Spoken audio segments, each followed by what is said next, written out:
ಇಲ್ಲ ಹೇಳ್ತು.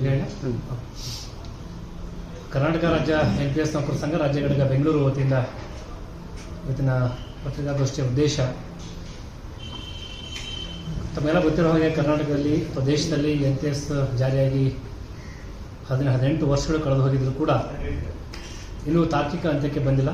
ಹಾಗಾಗಿ ಕರ್ನಾಟಕದಲ್ಲಿ ಹೋರಾಟವನ್ನು ನಿರಂತರವಾಗಿ ಮಾಡ್ಕೊಂಡು ಬರ್ತಾ ಇದ್ದ ಪರಿಣಾಮವಾಗಿ ಕರ್ನಾಟಕ ರಾಜ್ಯ NPS ನೌಕರ ಸಂಘ ನಿರಂತರ ಹೋರಾಟದಲ್ಲಿ ತೊಡ್ಕೊಂಡು ಏನೂ ಆಗೋದಿಲ್ಲ ಅನ್ನೋಂಥದ್ದನ್ನು ಇವತ್ತು ಪ್ರತಿಯೊಂದು ವಲಯದಲ್ಲೂ ಕೂಡ ಪ್ರತಿಯೊಬ್ಬರೂ ಕೂಡ NPS ಬಗ್ಗೆ ಮಾತನಾಡುವ ನಿಟ್ಟಿನಲ್ಲಿ ಒಂದು ಕಾರ್ಯತಂತ್ರವನ್ನು ಮಾಡಿರ್ತಕ್ಕಂಥದ್ದು ತಮಗೆಲ್ಲ ಗೊತ್ತಿರ್ತಕ್ಕಂಥ ವಿಷಯ. ಈಗ ಕಳೆದ 2-3 ಸರ್ಕಾರಗಳು ಬದಲಾಗಿದ್ರು ಕೂಡ ಎಲ್ಲ ಆಶ್ವಾಸನೆ ಕೊಡೋದಾಯಿತು, ಯಾವುದು ಕೂಡ ಅಂತಿಮವಾಗಿ ಕೊಡೋಕೆ ಭರವಸೆಯನ್ನು ಈಡೇರಿಸುವಂಥ ಯಾವುದೇ ಸರ್ಕಾರಗಳು ನಮ್ಗೆ ಆಗಲಿಲ್ಲ. ಕಳೆದ ಬೆಳಗಾವಿಯಲ್ಲಿ ಹೋರಾಟ ಮಾಡಿದ್ವಿ, ಬೆಂಗಳೂರು ಹೋರಾಟ ಮಾಡಿದ್ವಿ. ತದನಂತರದಲ್ಲಿ ಈಗ ಇತ್ತೀಚೆಗೆ ಕರ್ನಾಟಕದ ಕಾಂಗ್ರೆಸ್ ಸರ್ಕಾರ ಕೂಡ ಪ್ರಣಾಳಿಕೆಯಲ್ಲಿ ಕೂಡ ವಿಶೇಷವಾಗಿ NPS ರದ್ದು ಮಾಡ್ತೀವಿ ಅಂತ ಪ್ರಣಾಳಿಕೆ ಹಾಕೊಂಡಿತ್ತು. ಆ ಪ್ರಕಾರವಾಗಿ ಸರ್ಕಾರ ಕೂಡ ಬಂತು. ಆದರೆ ಪ್ರಣಾಳಿಕೆ ಹಾಕೊಂಡಿರೋ ವಿಷಯವನ್ನು ಮರೆತಿರ್ತಕ್ಕಂಥದ್ದು, ದೇಶದಲ್ಲಿ 6 ರಾಜ್ಯಗಳು NPS ಅನ್ನು ರದ್ದು ಮಾಡಿ OPS ಅನ್ನು ಜಾರಿ ತಂದಿರತಕ್ಕಂಥದ್ದು. ಅದು 5 ರಾಜ್ಯಗಳು ಕಾಂಗ್ರೆಸ್ ಗೌರ್ಮೆಂಟು, 1 ಆಮ್ ಆದ್ಮಿ ಪಾರ್ಟಿ. ಕರ್ನಾಟಕದ ಒಂದು ನಿರೀಕ್ಷೆ ಇದೆ, NPS ರದ್ದಾಗ್ಬೋದು, OPS ಬರ್ಬೋದು ಅನ್ನೋ ಕಾರಣಕ್ಕಾಗಿ ಮೊನ್ನೆ ಮುಖ್ಯಮಂತ್ರಿಗಳು ಇತ್ತೀಚೆಗೆ ಕೂಡ ಕಳೆದ 1.5 ತಿಂಗಳ ಹಿಂದೆ 5 ಜನ IAS ಅಧಿಕಾರಿಗಳ ಸಮಿತಿಯನ್ನು ಕೂಡ ಮಾಡಿದ್ದಾರೆ. ಸಮಿತಿ ವರದಿ ಬಂದ ತಕ್ಷಣ NPS ರದ್ದು ಮಾಡ್ತೀವಿ ಅನ್ನೋ ಭರವಸೆಯನ್ನು ಕೊಟ್ಟಿದ್ದಾರೆ.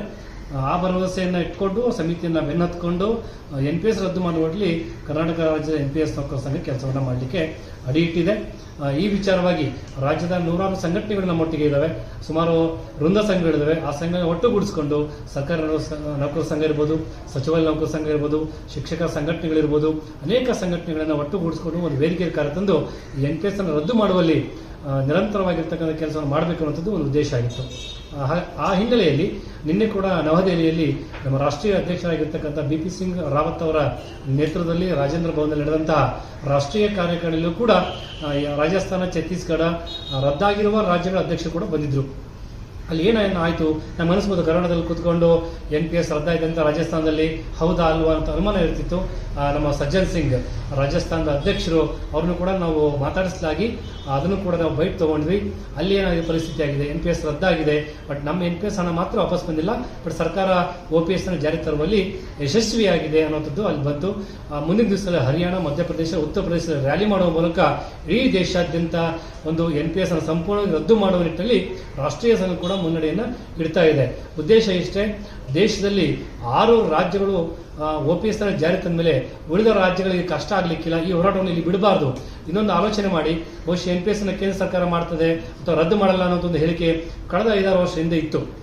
ಆದರೆ ಇವತ್ತು ಆಲೋಚನೆ ಮಾಡಬೇಕಾಗಿದ್ದು, ಕೇಂದ್ರ ಸರ್ಕಾರವೂ ಕೂಡ NPS ಸರಿ ಇಲ್ಲ ಅನ್ನೋದನ್ನ UPS ತರುವ ಮೂಲಕ ಒಪ್ಕೊಂಡಿದೆ.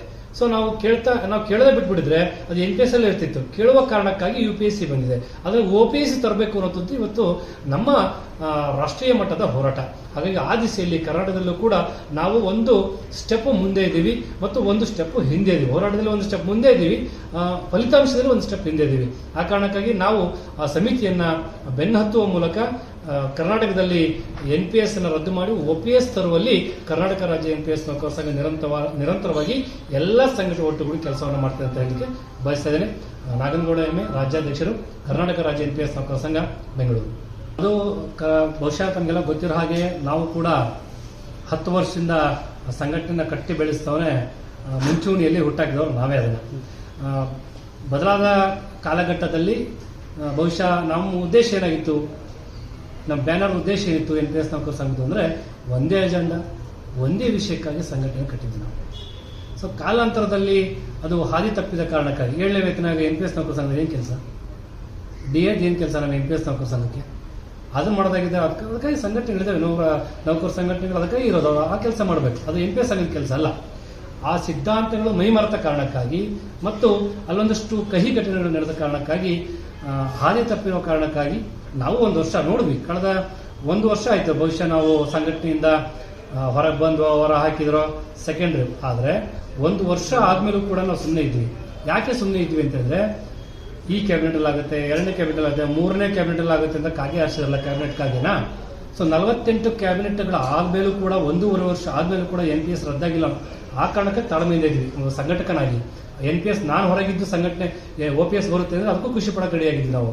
ಯಾವಾಗ 1.5 ವರ್ಷದಿಂದ ಆ ವಿಚಾರವನ್ನು ಬದಿಗಿಟ್ಟು ಚುನಾವಣೆ, ಜಾತಿ, ವಿಷಯಗಳು, ಬೇರೆ 2.5 ಲಕ್ಷ ಖಾಲಿ ಹುದ್ದೆ ತುಂಬೋದು ಯಾರ ಕೆಲಸ ಇದು? ನಮ್ಮ ಕೆಲಸ ಅಲ್ಲ, NPS ಅನ್ನೋ ಕೆಲಸ ಅಲ್ಲ ಇದು. ಆ ಹಾದಿ ತಪ್ಪಿರೋ ಕಾರಣಕ್ಕಾಗಿ ಇವತ್ತು ನಾವು ಇತ್ತೀಚೆಗೆ ಒಂದು ಆಲೋಚನೆ ಮಾಡಿ, ರಾಷ್ಟ್ರೀಯ ಅಧ್ಯಕ್ಷರು BP ಸಿಂಗ್ ರಾವತ್ ಅವರು ನಮ್ಮ ನೌಕರ ಸಂಘದ ಕಾರ್ಯಕ್ರಮ ಬಂದಾಗ ಒಂದು ಆಲೋಚನೆ ಮಾಡಿ, ಹೀಗೆ ಬಿಟ್ಟರೆ ಬಹುಶಃ ನಾವು NPS ನೌಕರರಿಗೆ ಮೋಸ ಮಾಡಿದಂಗಾಗುತ್ತೆ ಅಂತೇಳಿ ಮತ್ತೆ ನಮ್ಮ ಮನಸ್ಸಲ್ಲ ನಮ್ಮೊಟ್ಟಿಗೆ ಕೆಲಸ ಮಾಡಿದವರು 8 ವರ್ಷದಿಂದ ಇಡೀ ರಾಜ್ಯದಲ್ಲಿ ಎಲ್ಲರೂ ಕೂಡ ಕೆಲಸ ಮಾಡಿದಂತೆಲ್ಲ ಕೂತ್ಕೊಂಡು ಸಮಾನ ಮನಸ್ಕರು ಕೂತ್ಕೊಂಡು ಏನು ಯೋಚನೆ ಮಾಡಿದ್ವಿ, ಹೀಗೆ ಬಿಟ್ಟರೆ ಆಗಲ್ಲ, ನಾವು ಇದಕ್ಕೊಂದು ಸಂಘಟನೆ ಶುರು ಮಾಡಿ ಎಲ್ಲ ಸಂಘಟನೆ ಒಂದು ವೇದಿಕೆ ತಂದು ಅಂತಿಮವಾಗಿ OPS ತರಬೇಕು ಅನ್ನೋ ಕಾರಣಕ್ಕಾಗಿ ಈ ಕೆಲಸವನ್ನು ನಾವು ಕೈಗೆತ್ಕೊಂಡು. ಸರ್, ಕಮಿಟಿ ವಿಚಾರದಲ್ಲಿ ಇದು 3ನೇ ಕಮಿಟಿ. ಮೊದಲನೇದು ಬೆಳಗಾವಿಯಲ್ಲಿ ಒಂದು ಕಮಿಟಿ ಆಯಿತು, ಕುಮಾರಸ್ವಾಮಿ ಮುಖ್ಯಮಂತ್ರಿಗಳಿದ್ರು. ಅವತ್ತು ಕಮಿಟಿ ಮಾಡಿ 2 ತಿಂಗಳಿಗೆ ಸರ್ಕಾರ ಬಿದ್ದೋಯ್ತು. ಮೊನ್ನೆ ಬೊಮ್ಮಾಯಿಯವರು ಮುಖ್ಯಮಂತ್ರಿಗಳಿದ್ದಾಗ ಕಮಿಟಿ ಆಯಿತು, 1 ತಿಂಗಳಿಗೆ ಸರ್ಕಾರ ಅವಧಿ ಮುಗಿದೋಯ್ತು. ಅದಕ್ಕೆ ಏಕ ಸದಸ್ಯ ಕಮಿಟಿ ಇದ್ದು ಅವೆರಡು ಕೂಡ. ಈ 3ನೇ ಕಮಿಟಿಯಲ್ಲಿ ಒಂದಷ್ಟು ಏನು ಅನಿಸ್ಬೋದು, ನಾವು ಮಾನ್ಯ ಮುಖ್ಯಮಂತ್ರಿಗಳ ಜೊತೆಗೆ ಹತ್ರದಲ್ಲಿ ಹೋದಾಗ, ಸುಮಾರು ಸರಿ ಹೋದಾಗ ಕಾಂಗ್ರೆಸ್ ಗೌರ್ಮೆಂಟ್ ಮಾತು ಕೊಟ್ಟಿತ್ತು, ರದ್ದು ಮಾಡಬೇಕಾಗಿತ್ತು 5 ರಾಜ್ಯದಲ್ಲಿ ಮಾಡಿದ ಹಾಗೆ. ಬಟ್ ಮಾನ್ಯ ಮುಖ್ಯಮಂತ್ರಿ ಹೇಳೋದು ಇಲ್ಲ, ಒಂದು ಸಮಿತಿ ತಗೊಂಡು ನಾನು ಮಾಡೋದು ಗ್ಯಾರಂಟಿ ಅಂತ ಹೇಳಿರತಕ್ಕಂಥದ್ದು, ನೀವು ಕೊಡ್ತೀನಿ ಅಂತ. 5 ಜನ IAS ಅಧಿಕಾರಿಗಳು ಒಳಗೊಂಡಂಥ ಸಮಿತಿ ಇದು ಒಂದು. ಈ 2 ಸಮಿತಿಗೂ 3ನೇ ಸಮಿತಿ ವ್ಯತ್ಯಾಸ ಇರ್ತದೆ ನಿಮಗೆ. ಇದು 5 ಜನ IAS ಅಧಿಕಾರಿಗಳು ಒಳಗೊಂಡಂಥ ಸಮಿತಿ. ಜೊತೆಗೆ ಕಾಂಗ್ರೆಸ್ ಗೌರ್ಮೆಂಟು NPS ರದ್ದು ಮಾಡಿ OPS ಕೊಡ್ತೀವಿ ಅಂತೇಳಿ ತಮ್ಮ ಚುನಾವಣೆ ಪೂರ್ವ ಪ್ರಣಾಳಿಕೆಯಲ್ಲಿ ಹಾಕೊಂಡಿರ್ತಕ್ಕಂಥ 3ನೇ ಅಂಶ. 4ನೇದು, ಇದಕ್ಕೆ ಸರ್ಕಾರಕ್ಕೆ 4 ವರ್ಷದ ಆಯುಷ್ ಇದೆ. ಸೊ ನಮಗೆ ಈ 3 ಅಂಶಗಳು ಸಹಕಾರಿ ಆಗ್ತಾ ಇದ್ದಾವೆ. ಜೊತೆಗೆ ಮಾನ್ಯ ಮುಖ್ಯಮಂತ್ರಿ ಹೇಳ್ತಾ ಒಂದೇ, 7ನೇ ವೇತನ ತಗೊಳ್ಳಿ, ನಮ್ಮ ಮೇಲೆ ವಿಶ್ವಾಸ ಇಡಿ, ಇದನ್ನ ಸಮಿತಿನ ವರದಿ ಬಂದ ತಕ್ಷಣ ನಾನು ಖಂಡಿತ ಮಾಡ್ತೀನಿ ಅಂತ ನಮ್ಮ ಉದ್ದೇಶ. ಅದೇ ಕಾರಣಕ್ಕೆ ಮೇಳಕೊಟ್ಟೆ. ಯಾಕೆ ಇವತ್ತು ನಾವು ಸಂಘಟನೆ ಕೈ ಇತ್ಕೊಂಡ್ವಿ ಅಂತಂದ್ರೆ, ವರದಿ ಮಾಡಿದ ಮೇಲೆ ವರದಿ ಕೊಡಬೇಕು ಆಗಿದ್ದು ವರದಿ 5 ಜನ IAS ಅಧಿಕಾರಿಗಳ ಸಮಿತಿ ಇದು. ಆ ವರದಿನೂ ಕೂಡ ನಾವು ಬೆನ್ನತ್ತೀವಿ, ಸಮಿತಿನೂ ಬೆನ್ನತ್ತೀವಿ. ಆ ಸಮಿತಿಯಿಂದ ವರದಿಯನ್ನು ಕೊಡಿಸೋ ಪ್ರಯತ್ನವನ್ನು ಪ್ರಾಮಾಣಿಕವಾಗಿ ಒಂದಷ್ಟು ಸ್ವಲ್ಪ ದಿವಸದಲ್ಲಿ ಮಾಡ್ತೀವಿ. ಒಂದು ವೇಳೆ ನಾವು ಅಂದ್ಕೊಳ್ಬೋದು, ಸಮಿತಿ ವರದಿ ಕೊಡದೇ ಇದ್ರೆ, ವಿಳಂಬ ಮಾಡಿದ್ರೆ, ಅಲ್ಟಿಮೇಟ್ಲಿ ನಾವು ಇವತ್ತು ಸರ್ಕಾರಿ ನೌಕರ ಸಂಘ ವಿನಂತಿ ಮಾಡ್ಕೊಂಡಿದ್ದೇವೆ, ಮುಂದಿನ ದಿನಗಳಲ್ಲಿ ಹೇಗೆ 7ನೇ ವೇತನ ಆಯೋಗಕ್ಕೆ ಇಡೀ ರಾಜ್ಯ ಬಂದಾಯಿತು ಅಂದ ತಕ್ಷಣ ಒಂದು ದಿವಸದಲ್ಲಿ 17% ಆಯರ್ ಕೊಡಲಿಲ್ಲ. ಮೊನ್ನೆ ಚಿಕ್ಕಮಗಳೂರು ಒಂದು ಕರೆ ಕೊಟ್ಟು ಇನ್ನೂ ಬಂದೇ ಆಗಿದ್ದಿಲ್ಲ ರಾಜ್ಯ, ತಕ್ಷಣ ಕರೆದು ಸಂಪೂರ್ಣವಾಗಿ 27% ವೇತನ ಆಯೋಗ ಕೊಟ್ಟರಲ್ವಾ. ಸೊ NPSಗೋಸ್ಕರ ಇಡೀ ರಾಜ್ಯ ಬಂದ್ ಮಾಡುವಂಥ ವ್ಯವಸ್ಥೆ ಮುಂದಿನ ದಿನಗಳಾದರೆ ಬಹುಶಃ ಆ ಕಾರಣ ಅದು ಅಂತಿಮ. ಅದು ಆದರೆ ಸರ್ಕಾರದ ಮುಖ್ಯಮಂತ್ರಿಗಳ ಮೇಲೆ ವಿಶ್ವಾಸ ಇಟ್ಕೊಂಡು ಸಮಿತಿಯನ್ನು ನಿರೀಕ್ಷೆ ಮಾಡ್ತಾರೆ.